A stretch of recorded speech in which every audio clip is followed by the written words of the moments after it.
Hello, what's up mga idol? So this is Mark Anthony Roscas ng Mark TV. Bale, dito ako ngayon sa probinsya sa General Luna, Quezon Province, sa Bacong, Ilaya.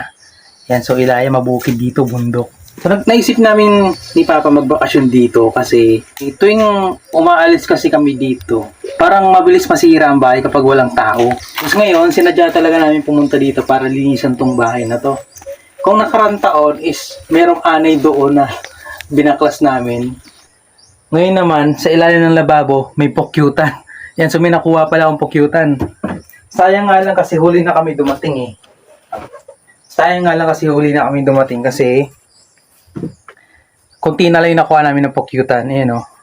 Sobrang tamis to. Legit to. Legit. Yung iba kasi, laya na kumbaga, buhay na yung mga honeybee. Kaya wala na siyang tamis. So nakuha ko lang yung mga bago. Yan, so matinding labanan yun. Pinuusokan muna namin yung honeybee bago umalis. Ligwan ang tawag doon eh, ligwan. Sakit mangagat hanggang ngayon, may tama pa ako eh. Ayun o. Kinagat ako isa, tapos isa sa medaliri, sa paa. Yung sa paa, wala na. Hindi na lang yung masakit. Buti wala akong allergy sa ganyan. So yun, nilinis namin dito, madumi, maalikabok, magabok, maanay, malupa, gawa ng may tuko, maraming tuko, mga langgam. Yan, isa rin yun sa mga kalaban namin, langgam.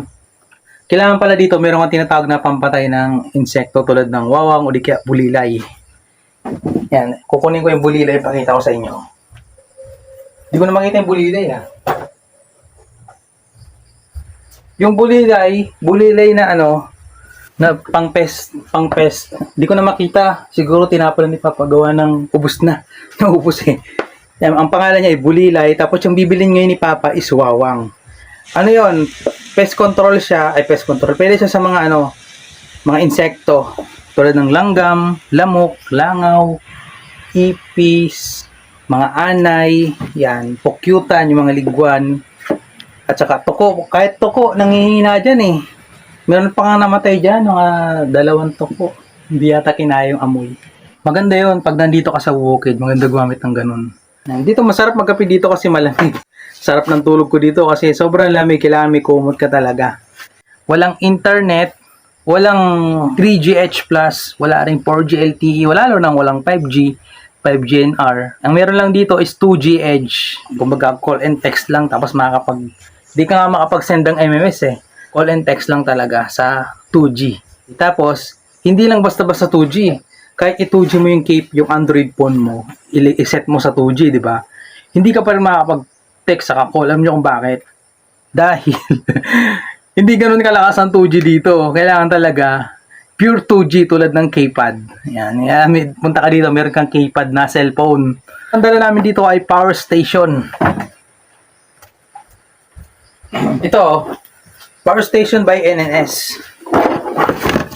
Yan, alam niyo man si NNS, sikat sa mga device tulad ng mga flashlight, mga power bank, power station. Ito, NNS siya. Pwede siya sa solar na DC 18 watts ang input niya.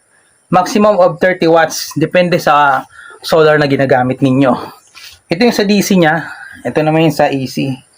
Ito yung lead flash para sa flashlight niya. May sarili siyang flashlight. Long press natin. Yan o. Patay natin. Check nyo na lang dyan. Ilalagay ko lang siguro dyan yung link dyan sa unboxing ko nito. Sa description ng video. Ilalagay ko na lang. Kasi in-unbox ko na to last year pa. Sa ngayon, napakinabangan pa siya. Pwede pala to sa sasakyan ha. Kapag gusto nyo mag-charge ng battery ng sasakyan, ng mga kotse, so pwede to. Wala naman kaming kotse. Tulog namin dito is alas 7, alas 8. Depende pag wala na kami panonooring movie na download sa YouTube. So ngayon, naubos na yung download namin ng movie sa YouTube eh. Yan, so maaga na kami nakatulog.